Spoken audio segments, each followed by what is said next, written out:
Bonjour à tous. Aujourd'hui, cette session sera sur engager votre secteur d'activité vers des initiatives de sécurité.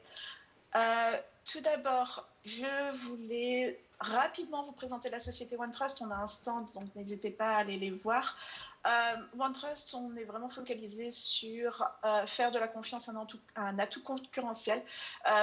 On est numéro 1 en termes de croissance à l'heure actuelle. On a fait plus de 48 000% de croissance sur les 3 dernières années et on a aussi plus de 150 brevets déposés.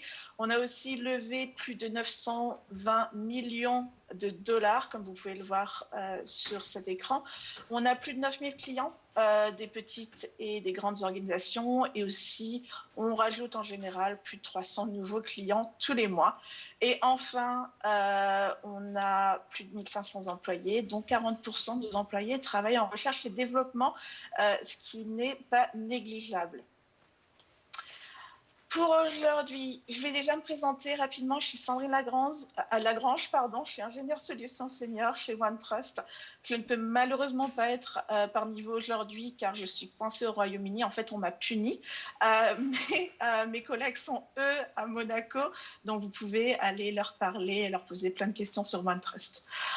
En ce qui concerne le programme de cette présentation, nous allons tout d'abord parler de l'évolution du paysage des menaces dans lesquelles les entreprises ont navigué au cours de l'évolution de l'ère numérique, de l'adoption initiale des services cloud et d'expansion continue des applications SaaS. On est tous au courant, on en a de plus en plus, et de la façon dont la cybersécurité est devenue une initiative majeure pour les dirigeants d'entreprises. Nous discuterons ensuite de la réalité de la technologie, de la sécurité décentralisée, mais surtout du manque de processus intégrés. Je pense qu'on est tous au courant de ça, malheureusement. Et enfin, je pense que c'est pourquoi la plupart des personnes sont présentes dans la salle aujourd'hui. Nous discuterons de certaines mesures proactives que les professionnels de la sécurité et les gestionnaires de risques peuvent prendre pour impliquer les différentes équipes de l'entreprise et étendre le programme de sécurité à votre première ligne de défense. Alors, tout d'abord, parlons d'évolution des menaces. Je vais illustrer mes propos avec quelques chiffres et quelques graphiques. Ce sera plus sympa pour un début de présentation, je pense. Alors, commençons avec nos amis de Ernst & Young qui ont publié une enquête mondiale sur la sécurité de l'information en mars 2020, donc l'année dernière. Dans ce rapport, les réponses indiquent que 75% des entreprises ne considèrent pas la cybersécurité seulement lorsque c'est trop tard. Cette enquête est basée sur les réponses des leaders mondiaux les leaders mondiaux de la cybersécurité ayant des programmes relativement matures. Nous avons disséqué cette statistique et appliqué un certain niveau de réalisme à cette déclaration. Ce n'est pas que la cybersécurité n'est tout simplement pas prise en compte par cette majorité de personnes ayant pris part à cette enquête, mais qu'il est de plus en plus difficile de tenir compte de chaque vulnérabilité avec la même persistance que les opérations des agents malveillants. En réalité, lorsque vous procédez à un audit ou à une enquête sur un incident ou une violation, vous avez tendance à découvrir de nombreux problèmes qui n'avaient pas été pris en compte auparavant et qui peuvent même avoir potentiellement contribué à cet incident. Un petit exemple, dans ma vie de tous les jours, cela équivaut à fermer toutes les armoires, tous les tiroirs et toutes les portes derrière moi pour que mes chats ne soient pas coincés quelque part où ils ne devraient pas l'être. Mais il y a pourtant, en général, un pourcentage significatif de chances que je les trouve enfermés dans un placard. En pratique, il s'agit simplement de la vitesse à laquelle nous fonctionnons et du fait qu'il est difficile, voire même impossible, d'être partout à tout moment. Et également, il faut se tenir au fait que on ne peut pas savoir ce qu'on ne sait pas, d'accord? Donc, si on prend l'enquête 2020 de l'ISACA sur l'état de la cybersécurité, il s'agit du premier rapport basé sur cette enquête qui se concentre sur les tendances actuelles en matière de développement des effectifs des équipes de cybersécurité, de dotation en personnel, de budget et de diversité des genres dans le monde de la cybersécurité. Les résultats de cette enquête sont similaires aux résultats précédents qu'ils avaient fait les années précédentes, dans lesquels les répondants ont indiqué qu'il manquait de personnel, qu'ils avaient des difficultés à trouver suffisamment de talents pour les postes ouverts et que les budgets de cybersécurité étaient bien sûr trop bas. Cette enquête a posé la question suivante. Votre organisation connaît-elle une augmentation ou une diminution des attaques de cybersécurité par rapport à l'année dernière? Donc, les barres vertes, elles vous montrent les données recueillies en 2019, alors que les barres bleues, celles de 2020. Si vous regardez à la fois les sections, le même nombre d'attaques et plus d'attaques, alors ces deux réponses ont tendance à baisser dans le sens que moins de répondants subissent un taux identique ou accru d'attaques de cybersécurité. Par contre, si on prend la section moins d'attaques, elle est restée la même. Il y a un très bon point à noter, par contre, c'est le fait que le nombre de personnes ayant répondu ne sait pas ou préfère ne pas répondre a, quant à lui, augmenté. Cette augmentation de l'incertitude et de l'absence d'information n'est en fait que le reflet du risque en général. Le risque est par définition et par nature une incertitude, mais comment pouvons-nous travailler dans l'ensemble de l'entreprise pour améliorer la confiance dans les efforts et les réponses en matière de cybersécurité ? Les entreprises disposent d'une surface d'attaque plus importante que jamais grâce aux opérations numériques. Vous pouvez retrouver cette étude sur le site de l'ISACA si vous le souhaitez. Encore quelques chiffres. Le magazine Infosécurité a fait elle-même une étude et au vu des circonstances actuelles, avec la pandémie mondiale, le passage au travail à distance et la dépendance à l'égard des opérations numériques, on fait grimper en flèche les initiatives en matière de cybersécurité. Je pense qu'on est tous au courant de ça. Et je suis sûre que beaucoup d'autres d'entre vous ont déjà vu cette statistique, soit sous cette forme ou sous une autre. Il est assez alarmant de constater qu'en un seul mois, les courriels d'hameçonnage ont augmenté de plus de 600%. Selon des chercheurs en sécurité, plus de 6000 domaines web liés au Covid-19 et au coronavirus ont été enregistrés au cours de la première semaine de mars 2020, dont un grand nombre de sites malveillants. Checkpoint, quant à eux, ont également publié un rapport qui a indiqué que rien qu'au cours des 3 semaines précédant le mois de mars 2020, plus de 2200 de ces nouveaux sites ont été jugés suspects et 93 ont été confirmés comme malveillants et dangereux pour les visiteurs. Et soyons clairs, l'inconscience ou la négligence sont systématiquement classés dans le top 10 des vulnérabilités de sécurité. Et ça, malheureusement, c'est quelque chose qu'on ne peut pas forcément changer aussi facilement. Ce qu'il faut retenir ici, c'est l'importance de disposer de canaux de sensibilisation et de pratiques de sécurité permanents. Ce qui veut dire qu'en cas d'incident ou de crise à plus grande échelle, comme cette pandémie à laquelle le monde est en train de s'adapter, malheureusement, vous pourrez mettre en œuvre un plan de résilience adapté à votre activité. Comme c'est généralement le cas, les attaques ont profité de la notoriété du sujet Covid-19 et de la pandémie pour inciter les utilisateurs à communiquer leurs identifiants et leurs informations financières et ou à télécharger involontairement des logiciels malveillants sur leurs ordinateurs. Parmi les attaques de phishing Covid-19, 54% ont été classées comme des escroqueries, 34% comme des attaques d'usurpation d'identité, 11% comme du chantage, et ça on l'a vu, on a eu pas mal d'informations dans les journaux, et 1% comme des compromissions d'emails professionnels. Donc, ça touche vraiment tout le monde, que ce soit des individus ou des employés dans les organisations.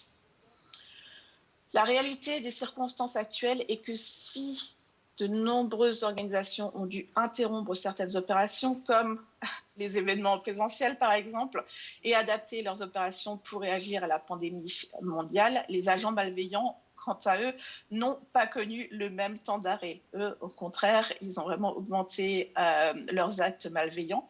Pour de nombreuses organisations, les priorités liées à la pandémie ont été principalement d'accommoder le travail à la maison et de mettre en place de nouvelles procédures de sécurité au bureau ou dans la vie des personnes qui doivent travailler de la maison. Passons maintenant à la partie sur les technologies et sécurité décentralisée. Mais nous allons également discuter du manque de processus intégrés et de la mise en avant de la cybersécurité dans les organisations. Donc, à nouveau, quelques petits chiffres, mais on va revenir à la fameuse enquête d'EY dont on a parlé un peu plus tôt, où 36% des organisations affirment que la cybersécurité est impliquée dès la phase de planification d'une nouvelle initiative commerciale, ce que beaucoup appellent le fameux security by design. Mais bien sûr, il s'agit là encore des leaders de la cybersécurité dans les organisations mondiales et multinationales. Et cette situation est probablement due à des processus d'approvisionnement structurés. Ce chiffre est exclusivement axé sur les nouvelles initiatives commerciales, ce qui ne tient pas en compte de l'examen des processus, pratiques ou systèmes existants. Et même dans ce cadre restreint, la sécurité n'est prise en compte qu'un tiers du temps. Il existe différentes étapes pour lancer une nouvelle initiative et des possibilités d'implication de la cybersécurité. Mais pour mettre en œuvre de manière efficace et efficiente la sécurité dès la conception, sans avoir à défaire le travail de planification et d'évaluation qui a été effectué, peut être malheureusement un challenge. 59% des organisations déclarent que la relation entre la cybersécurité et les différents secteurs d'activité de l'organisation est au mieux neutre, voire potentiellement méfiante ou inexistante. Nous allons maintenant disséquer la nature de ce problème et le manque d'implication ou d'intégration de l'équipe de sécurité à l'échelle globale d'une organisation. Premièrement, qui est le propriétaire de l'initiative?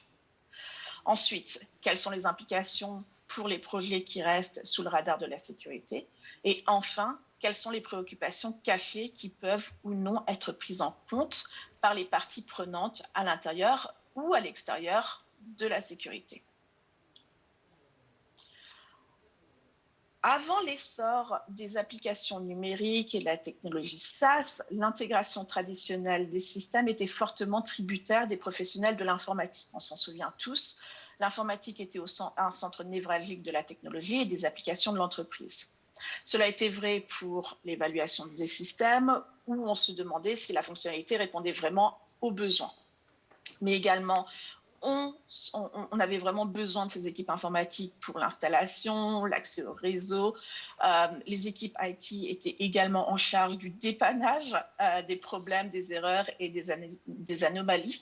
Et enfin, leur responsabilité était également le déploiement de formations aux parties prenantes des différentes business units utilisant ces systèmes.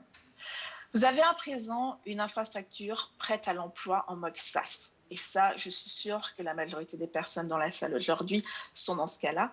Le déploiement de l'informatique dématérialisée et des applications web ne nécessite pas d'accès au réseau, ou très peu, ni d'assistance informatique. De nombreux systèmes sont fournis avec des environnements préconfigurés, de sorte que la mise en place et les ressources nécessaires du côté du client soient minimes par rapport aux installations de systèmes du passé. Si on parle de conception intuitive et d'assistance intégrée, au-delà de la technologie elle-même, la plupart des nouvelles applications sont avant tout axées sur l'expérience de l'utilisateur. La sécurité n'est pas souvent une motivation première pour un grand nombre de ces outils d'aide de l'entreprise. Nous l'avons vu de nos propres yeux lorsque le Covid a frappé, du moins la Covid, a frappé. La dépendance à l'égard de la vidéoconférence ou de la visioconférence a grimpé en flèche. Non seulement les clients et les fournisseurs ont connu des problèmes de performance, mais certaines violations très publiques ont révélé des failles de sécurité d'applications très connues. Et je ne citerai pas de nom. Au-delà des fournisseurs et de la technologie en elle-même, nous avons également affaire à une main-d'œuvre qui est incroyablement douée pour la technologie dans toutes les nouvelles générations, qui ont grandi avec Internet et sont des contributeurs actifs dans les entreprises d'aujourd'hui. Un point clé à retenir est que la technologie et la main-d'œuvre d'aujourd'hui ont vraiment éliminé le centre névralgique où la sécurité pouvait facilement s'immiscer pour protéger l'entreprise grâce aux meilleures pratiques de sécurité. Parlons maintenant de ces fameux Shadow IT. Je suis sûre que tout le monde est en train de réfléchir à ce problème-là. Donc, en supposant que la sécurité est impliquée dans vos systèmes d'entreprise centraux, il y a généralement un contrôle et une évaluation claire des plateformes, principalement de CRM et de RP. De plus en plus d'organisations se sont munies d'outils spécialisés à leur secteur d'activité, bien sûr. Cette fameuse transformation numérique et la volonté d'améliorer la collaboration, l'organisation et la productivité ont considérablement augmenté le nombre d'applications d'entreprises que nous utilisons. Le développement suit ses projets dans Jira, par exemple. Le marketing va utiliser un outil comme Monday. Le service juridique s'en tient à Excel, bien sûr, ou à Word, donc la suite Microsoft 365. Mais pour un certain nombre de raisons, rarement malicieux, bien sûr, il existe des cas d'applications non approuvées qui sont téléchargées sur des actifs de l'entreprise et remplies de données que l'entreprise, à l'insu des professionnels de la sécurité de l'informatique, et de plus en plus de professionnels se demandent quelle est l'étendue de la surveillance du système approprié, car il s'agit bien sûr d'une préoccupation croissante en ce qui concerne la vie privée des employés, maintenant plus que jamais, bien sûr, car les parties prenantes travaillent à partir de leur environnement personnel pour un avenir prévisible. Si on parle en plus des systèmes, si on parle des vendeurs, vous avez un réseau étendu à travers votre chaîne d'approvisionnement et de vos partenaires contractuels. Quel type de diligence raisonnable exécutez-vous dans l'intégration et le contrôle de la qualité d'informations partagées à travers des systèmes qui sont hors de notre contrôle? Quel type de technologie avancée ou de méthode de cryptage pourrait par exemple aider à sauvegarder les échanges de données sensibles pour garantir que vous contrôlez toujours la propriété et l'accès aux données partagées en dehors de votre réseau? Dans l'ensemble, il existe un certain nombre de facteurs qui peuvent alimenter ces fameux Shadow IT et d'autres vulnérabilités potentielles dans votre organisation. Donc vraiment, je sais que c'est difficile, malheureusement, à l'heure actuelle, tout le monde travaille plus ou moins encore de la maison. Pas mal de personnes téléchargent un petit outil qui va potentiellement leur rendre la vie un peu plus simple, mais malheureusement, ça va augmenter le nombre de Shadow IT dans l'organisation. Si on parle à présent de responsabilité et de culture de la surveillance, du point de vue du RSSI, quel est l'impact de ce type d'activité sur votre rôle et votre réputation au sein de votre organisation? Comment la sécurité travaille-t-elle avec les parties prenantes pour construire et établir une ligne de confiance entre les différents flux de travail? Les parties prenantes et les dirigeants doivent savoir et comprendre le pourquoi vous mettez en place, pourquoi vous les ennuyez avec ces questions-là. Et surtout, rappelons-nous que beaucoup d'employés ne comprennent pas le monde de l'IT. Donc, quels sont les tenants et les aboutissants de rôle de personnes qui travaillent dans les équipes IT ou dans les équipes de sécurité? Il est nécessaire d'affecter des ressources équilibrées. Bien sûr, la planification des ressources peut se transformer en un processus contre-intuitif. Les Shadow IT peuvent alimenter des situations où il faut arrêter ce que l'on est en train de faire pour résoudre des problèmes que l'on n'avait pas prévus. Donc, c'est un petit peu essayer d'éteindre des feux un peu partout dans l'organisation, ce qui peut malheureusement conduire à la dérive ou à l'extension de l'étendue d'un projet et le non-respect de délais dans un certain nombre d'autres projets. Et enfin, l'audit et le maintien de la conformité sont primordiaux. Soyons clairs, le suivi et l'investigation de l'étendue des Shadow IT peut également exiger beaucoup de ressources au sein de l'organisation et les découvertes après coup peuvent avoir malheureusement un impact sur l'organisation beaucoup plus important que ne le pensent les parties prenantes. Si je télécharge un petit outil, non, je vais me dire que ça ne va pas avoir d'impact, mais potentiellement, si ce n'est pas un outil qui a été approuvé par notre équipe IT, ça peut poser des problèmes. Voilà. Alors que les RSSI doivent se défaire de leur rôle traditionnel de technologues introvertis, élaborant des stratégies d'optimisation de la sécurité depuis leur bureau, ils doivent réellement se transformer en partenaires commerciaux extravertis pour établir confiance et relations entre les fonctions commerciales. Il s'agit d'une transformation en cours où nous voyons des RSSI stratégiques travailler activement à l'alignement de leurs programmes sur les initiatives de l'entreprise. Le plus grand défi reste, et c'est ce dont nous parlons aujourd'hui, le fait de faire en sorte que l'entreprise reconnaisse la sécurité et l'amène à la table des négociations dès le début, pour dépasser les fameux 36% dont nous avons parlé tout à l'heure. Nous arrivons à la dernière partie, qui va être un peu plus longue, où nous allons nous interroger sur quelles sont les méthodes et les mesures proactives que nous pouvons mettre en place avec les utilisateurs de première ligne, mais également comment engager et communiquer avec cette fameuse première ligne. Donc, petit résumé, on va tout d'abord parler de... il faut s'inspirer de modèles de réussite. Comme toute approche d'intégration et d'automatisation, il faut rechercher les processus ou les équipes de votre organisation qui réussissent exceptionnellement bien dans le domaine de la sécurité, de la cybersécurité, et examiner dans quelle mesure ces processus sont potentiellement reproductibles. Ensuite, connecter les solutions technologiques existantes, donc étudier le terrain, quels sont les outils, les applications de première ligne qui, même s'ils sont documentés et approuvés, ne sont pas pris en compte du point de vue de l'intégration des systèmes. Par exemple, comment pouvons-nous tirer parti de Jira à part de faire du ticketing. Et enfin, définissez les rôles en dehors des 3 lignes de défense traditionnelles. La modélisation de votre réussite consiste à identifier les possibilités de transférer les meilleures pratiques de sécurité d'une fonction à une autre, comme je le disais précédemment. Qu'il s'agisse d'une pratique réelle impliquant l'automatisation, il faut d'abord l'aborder avec la même mentalité. C'est pourquoi il est bien sûr très important de commencer petit. Il ne faut pas essayer de vouloir conquérir toute l'organisation, mais en commençant petite, ça nous permet de s'assurer que vous contrôlez ou tenez compte de toutes les variables qui y contribuent.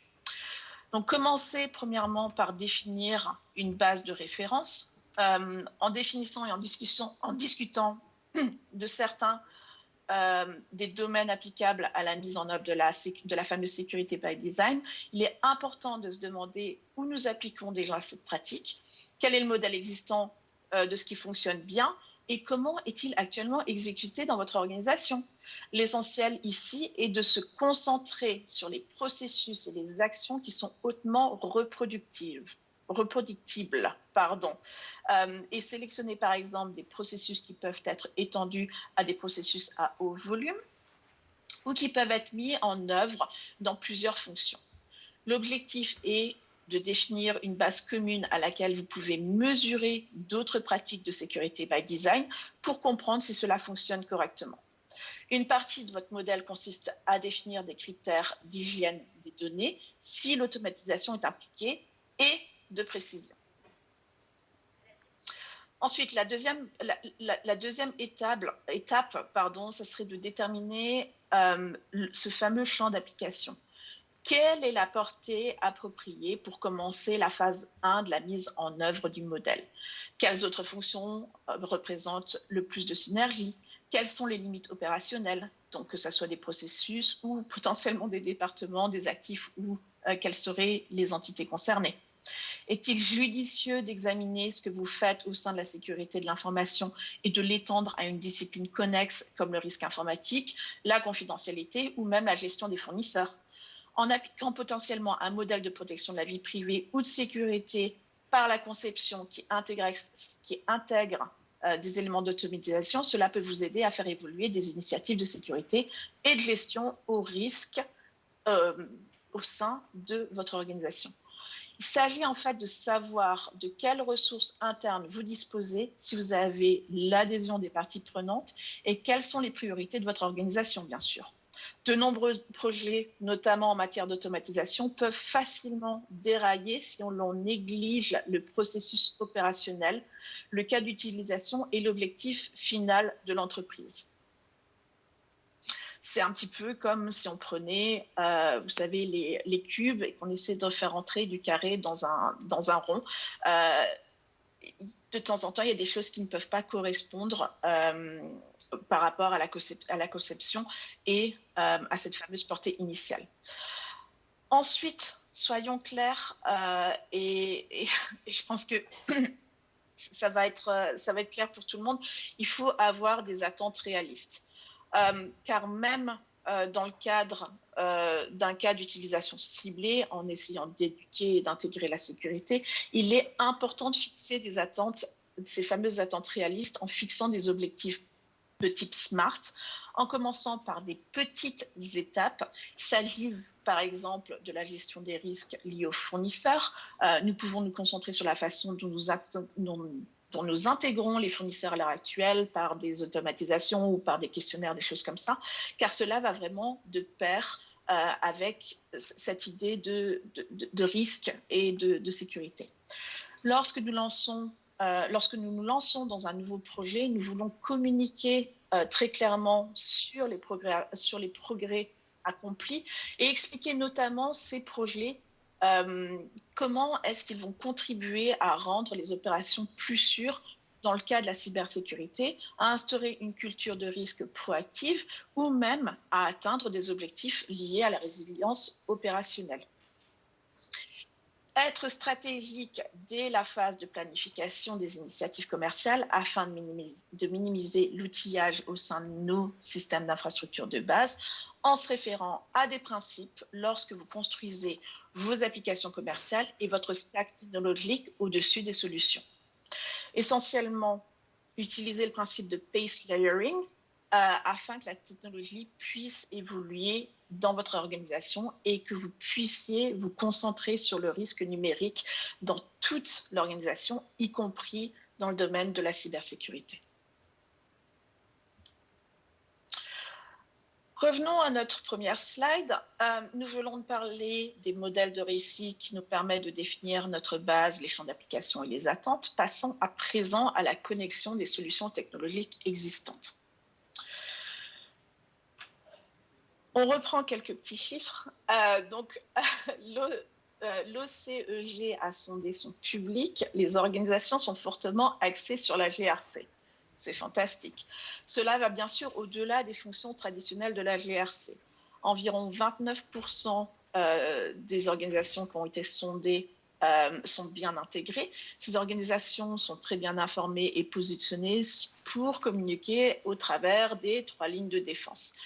Elles peuvent se connecter, collecter des données à partir de la première ligne. Elles peuvent superposer les applications de sécurité à la détection des menaces et à la surveillance des vulnérabilités, comme l'utilisation d'outils du type Tenable, Rapid7, SIEM ou encore la technologie SOAR pour intégrer des capacités de surveillance en direct. Cela leur permet de prendre toutes ces informations et de les rationaliser dans un ensemble d'outils. Et ils peuvent ensuite convertir ces données et ces informations en publicité interne, communiquer un impact significatif au marketing, à l'informatique et à d'autres départements de l'organisation, ou simplement signaler un comportement hors du champ d'application. Pour comprendre clairement où vous en êtes dans votre processus et votre parcours d'intégration technologique, cela revient à fixer des attentes réalistes et à s'assurer que vous définissez correctement le modèle de sécurité par la conception. Alors, comment adopter cette approche proactive du RSSI? Il y a 3 flux principaux dont nous allons à présent discuter. Premier flux, le ou les secteurs d'activité, ces personnes sur le terrain exécutant des activités quotidiennes pour atteindre les objectifs commerciaux, les campagnes, que ce soit des campagnes marketing, de développement de produits, des sites de vente et autres. Ensuite, on a les professionnels du risque et de la sécurité. Leur travail consiste à trier, évaluer, prioriser les actions, déléguer les activités de remédiation pour se protéger contre les dommages potentiels. Et enfin, bien sûr, le fameux conseil d'administration qui pose des questions et cherche des informations. Le type de questions qui vont se poser, c'est « Sommes-nous en sécurité ? Que se passe-t-il si telle ou telle chose se produit ? Sommes-nous positionnés pour une résilience opérationnelle positive ? Quel est le plan de réponse et de récupération ? Allons-nous pouvoir obtenir ou conserver notre certification ISO ?» Et ça, c'est clair, je pense que tous les conseils d'administration se posent ce type de questions.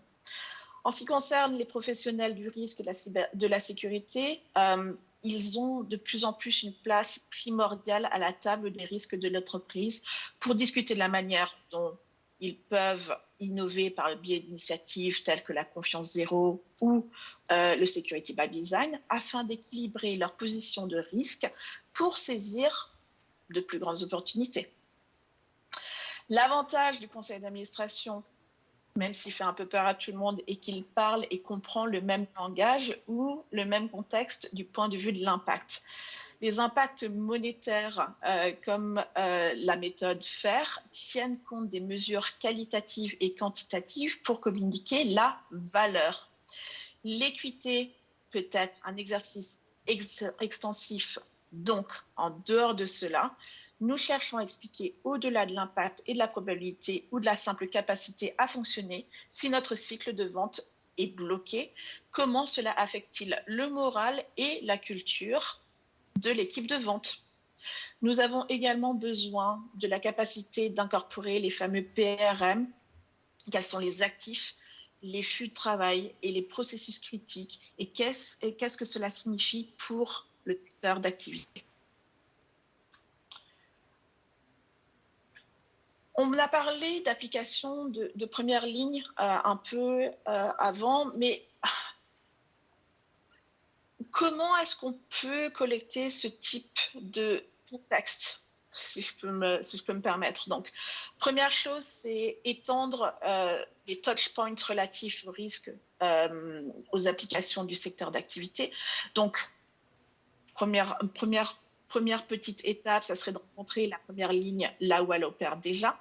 Ensuite, tirer parti des systèmes déjà en place, intégrer la gestion des risques dans l'activité quotidienne, que ce soit les équipes de vente, que ce soit les équipes de développement et autres, et utiliser aussi les outils qu'ils ont déjà en place, donc Office 365, Salesforce, Bitbucket, Jira et autres. On va prendre comme exemple ce qui concerne les étapes de flux de travail déclenchées lors de l'atténuation. Beaucoup d'équipes exécutent actuellement ces tâches dans Jira.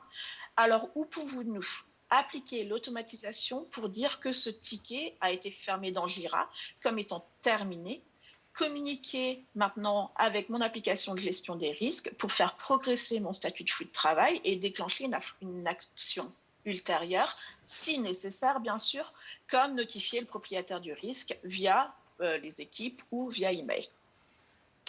La deuxième étape, c'est de nourrir les programmes de risque et de sécurité avec des informations significatives. Le premier point dans cette étape-là, c'est d'aligner l'identification des risques et les efforts de remédiation avec les mises à jour des systèmes et les vérifications de données. Par exemple, si mon score de vulnérabilité est mis à jour dans un outil comme QAL, alimenter ce data point dans un outil comme OneTrust, par exemple, qui fait de la gestion de risque.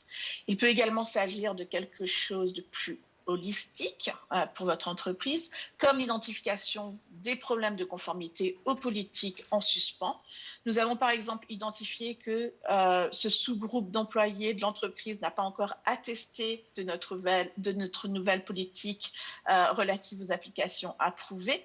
Déclenchons un rappel pour qu'ils suivent ce cours de formation et qu'ils confirment la réception de la compréhension de cette politique en simplifiant le processus SSO. Il devient nécessaire de tirer parti des moyens créatifs ou de moyens créatifs pour agir sur les informations que vous avez déjà et utiliser l'automatisation pour engager et soutenir des initiatives de conformité plus larges. Ensuite, toujours dans cette deuxième étape, nous avons vu des personnes initier un canal de réponse de sécurité via Teams, par exemple. Comment pouvons-nous simplifier et alléger le fameux fardeau des rapports tout en trouvant des moyens créatifs de collecter ces informations? Et la troisième étape, c'est améliorer la qualité des données à travers les systèmes. Lorsque nous envisageons d'automatiser les risques, la conformité ou certaines de vos initiatives en matière de sécurité, il existe de nombreux produits sur le marché qui font tellement de choses. Il ne s'agit pas forcément d'un scénario de type Seigneur des Anneaux ou un seul anneau pour gouverner tout le monde. Il faut être un petit peu vraiment voir comment vous pouvez intégrer et mettre en synergie vos applications d'entreprise, vous permettant de créer une plus grande valeur ajoutée pour vos systèmes d'entreprise en mettant à jour et en validant les informations entre ces différents systèmes. Et au-delà de la conservation des données, une grande partie de la valeur négligée ici est la conservation du contexte des données. Petit chiffre à nouveau, je pense que vous avez vu que j'aime bien les chiffres, 59% des organisations affirment que la relation entre la cybersécurité et le secteur d'activité est au mieux neutre, voire méfiante ou inexistante. Je voulais juste vous la rappeler. Il faut donc instaurer la confiance par une communication continue entre toutes ces équipes. Pour l'adhésion des parties prenantes, vous devez être en mesure de communiquer le risque de manière percutante. À quoi l'entreprise s'intéresse-t-elle? Quel est l'impact potentiel de ce risque? Cela implique que nous sommes en mesure de mieux communiquer en dehors de la terminologie qu'on utilise dans le monde du risque et des canaux de deuxième ligne et que nous pouvons étendre les initiatives tout en améliorant la valeur de nos systèmes d'entreprise globaux.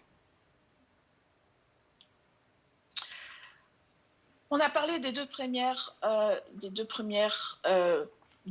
blocs, passons à présent au rôle en dehors des trois lignes de défense traditionnelles. Lorsque nous parlons de risque, et en particulier que nous essayons d'en comprendre le sens, ce que je veux faire comprendre, c'est à qui appartient le risque en fait dans l'organisation.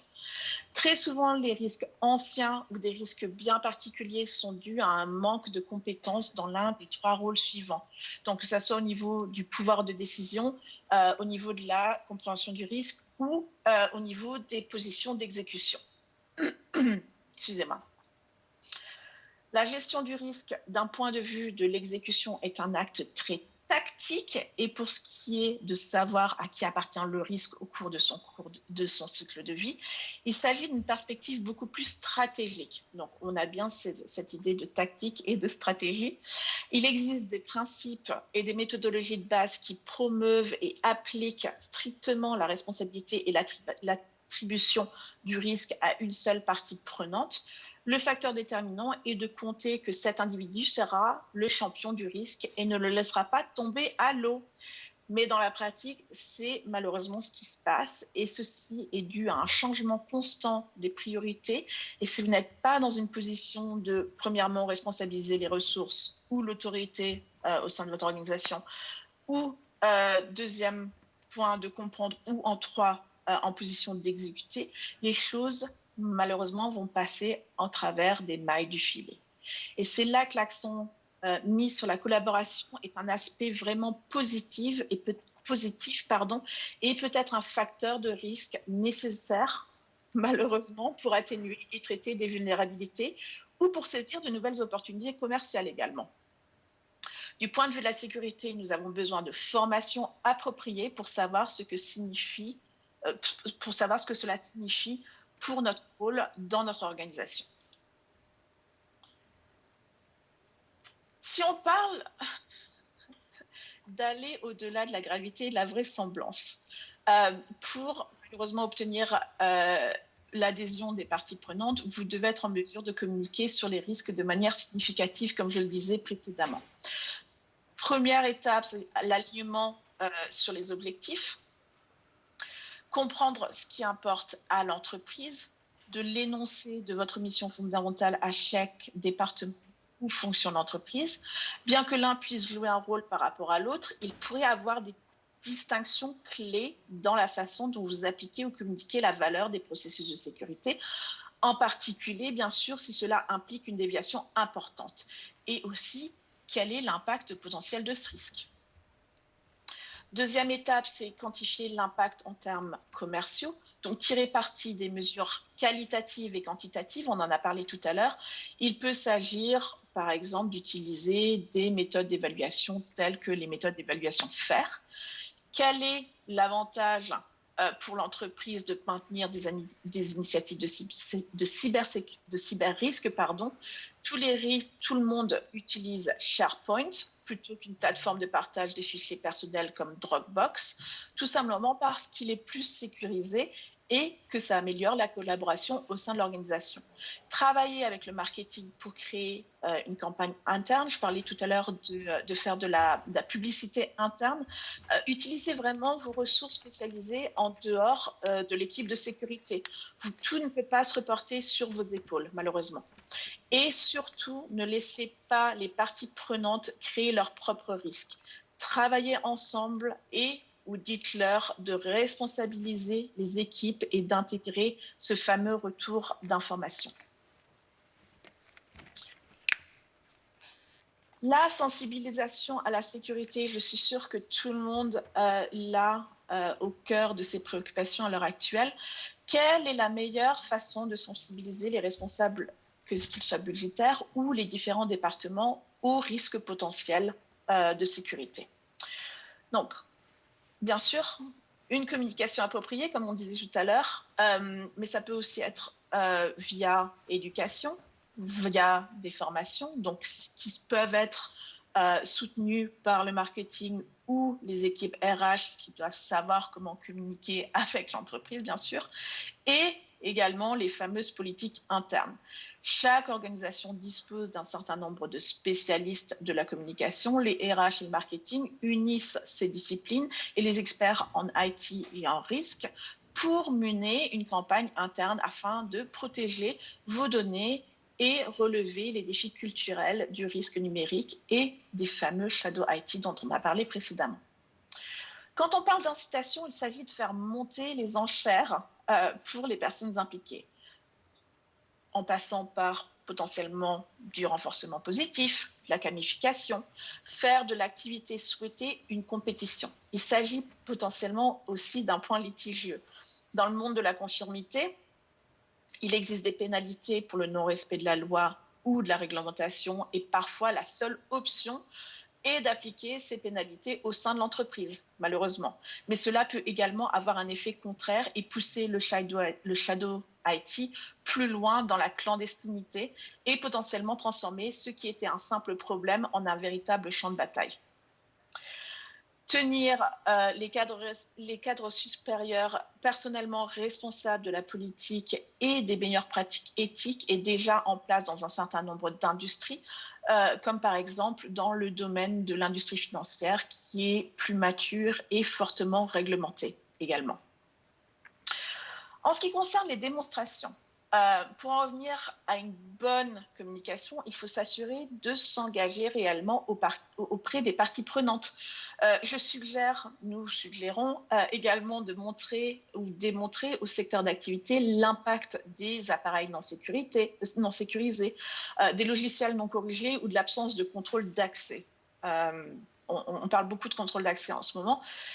Les exemples académiques sont utiles, donc des formations sur les choses à faire, les choses à ne pas faire, mais le fait de pouvoir démontrer une attaque ou une exploitation et de montrer comment les données peuvent ne pas être sécurisées a un impact beaucoup plus important. Les gens apprennent et retiennent les informations visuellement dans un contexte, un impact et une gravité. Donc, se mettre dans des situations qui sont un peu plus réelles que de leur donner des formations, en général, ça peut aider. Et enfin, sur la partie responsabilité, il est nécessaire d'avoir des rôles et responsabilités clairs, envisager une collaboration pour que cette fameuse validation puisse être exécutée avec les bons contrôles et les bons équilibres au sein de votre organisation.